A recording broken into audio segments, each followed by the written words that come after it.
जानते हैं former chief minister Jammu Kashmir और leader of opposition Congress party के हमारे की सत्ता पर है और हमारे साथी स्टेट के सारे सीनियर लीडर्स यहाँ पर मौजूद हैं। यूँ तो ओकेजन हमारा आज कुछ साथियों को ज्वाइन कराने का है। वो ज्वाइनिंग से पहले कि आप इतनी तादाद में आए हैं, मैं गुजारिश करूँगा गुलाम नबी आज़ाद साहब से ही कि वो आपसे मुखातिब हो, अपनी बात यहाँ पर आने पर आपके सामने रखेंगे ताकि थोड़ा सा इसमें कंट्रोल हो जाए। तो हमारा बाद का एक्टिविटी है कि जो हमें फार्मल ज्वाइन करना है 4-5 साथियों को यहाँ पर अलग अलग एरिया से, वो हम करेंगे बाद में। मगर पहले मैं गुजारिश करूँगा गुलाम नबी आज़ाद साहब से, वो आपसे खासकर प्रेस वालों से मुखातिब होकर अपनी बात रखें। आज़ाद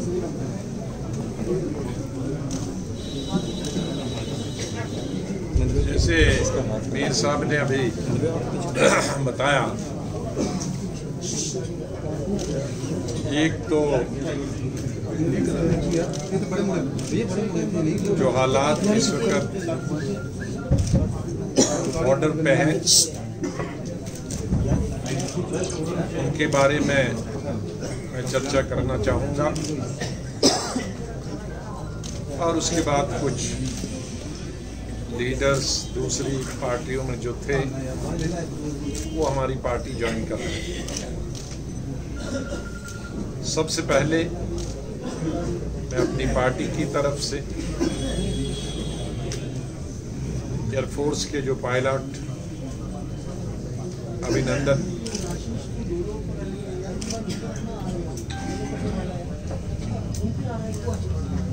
वापस आए, उनका स्वागत करते हैं और सही सलामत आए इसलिए और भी डबल स्वागत है। और जो हमारा स्टैंड पहले दिन से ही रहा कि कांग्रेस पार्टी आतंकवाद के खिलाफ है और आतंकवाद को खत्म करना चाहती है। आतंकवाद को खत्म करने के लिए हमारे सिक्योरिटी फोर्सेस जो भी कदम उठाएंगे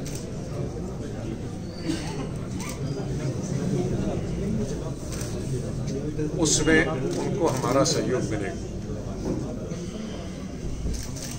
आतंकवाद पूरी दुनिया के लिए और हमारे देश के लिए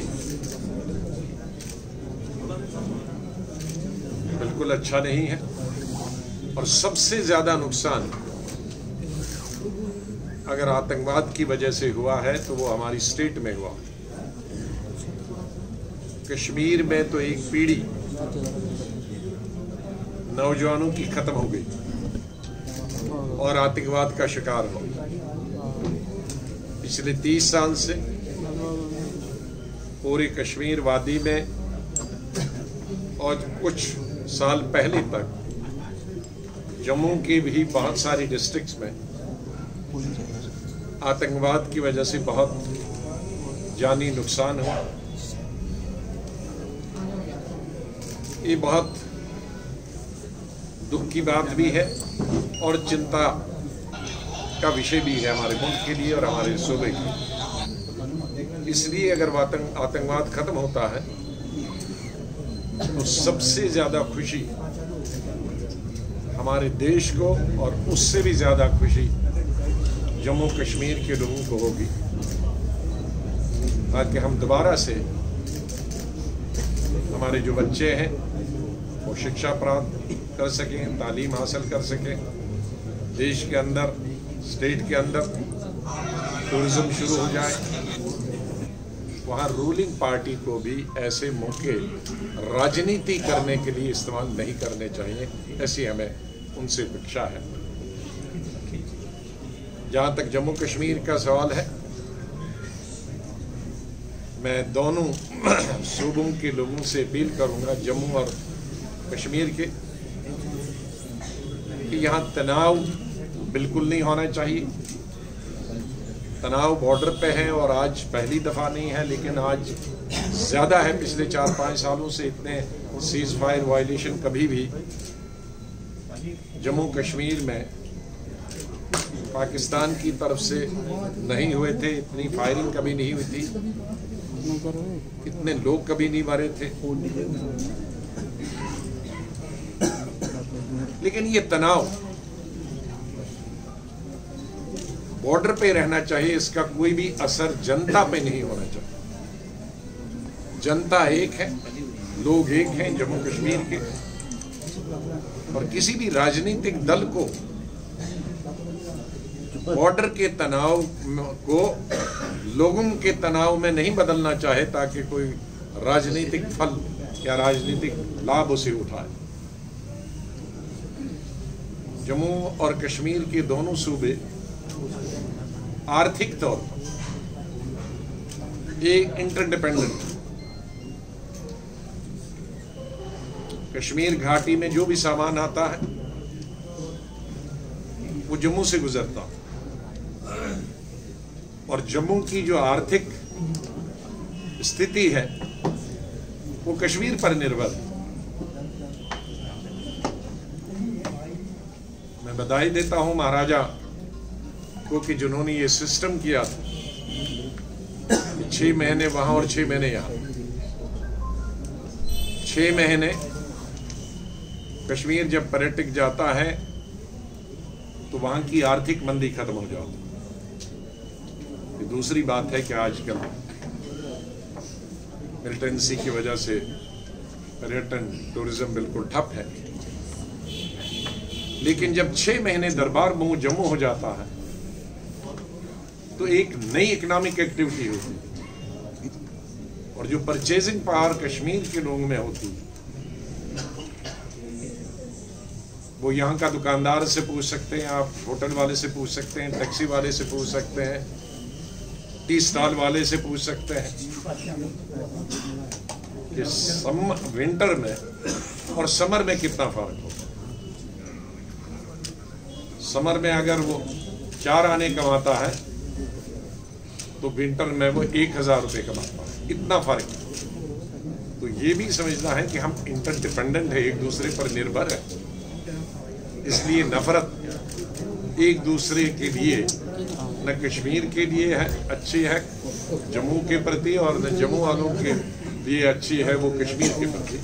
दोनों ने मिलकर इस आतंकवाद का मुकाबला करना है, और राजनीति धर्म के आधार पर नहीं होनी चाहिए, वो नीतियों के आधार पर होनी चाहिए, काम के आधार पर होनी चाहिए।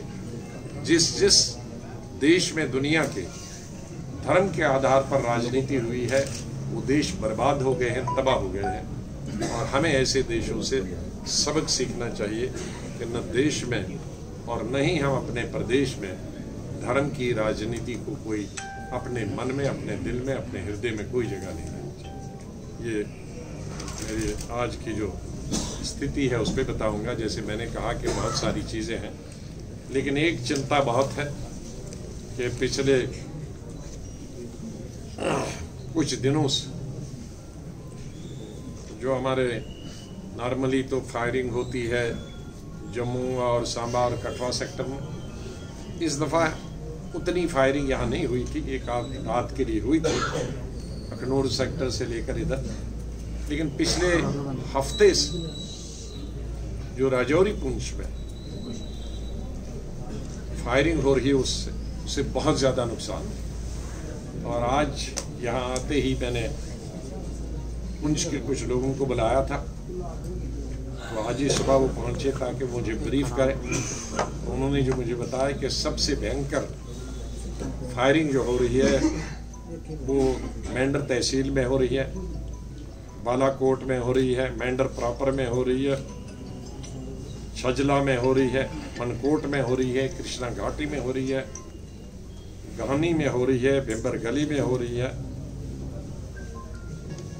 और जिसकी वजह से परसों एक छजला में एक महिला की मौत हुई थी, और 2 बच्चों की, एक और लड़की की एक मौत दूसरे गांव में हुई है, और बहुत सारी गांव माइग्रेट किए हैं अपनी जगह से।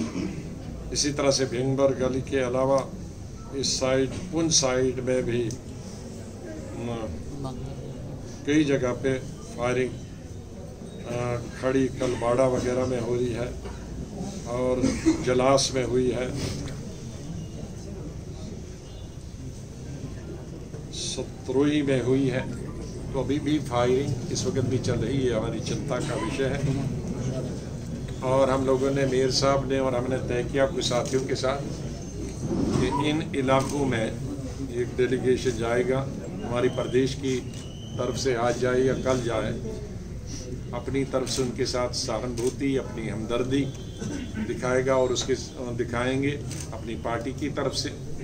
और यदि कोई ज़रूरत होगी उनकी मदद करने के लिए, वो मदद भी हम लोग करेंगे। तो ऐसे वक्त में जब बॉर्डर में हमारे लोग फायरिंग का निशाना बन रहे हैं और बने हैं, मेरे ख्याल में पूरा देश और पूरा प्रदेश और पूरी जनता और हमारी पार्टी उन लोगों के साथ उसी तरह से खड़ी है जिस तरह हम अपने सिक्योरिटी फोर्सेस, अपने बहादुर जवानों के साथ खड़े रहते हैं।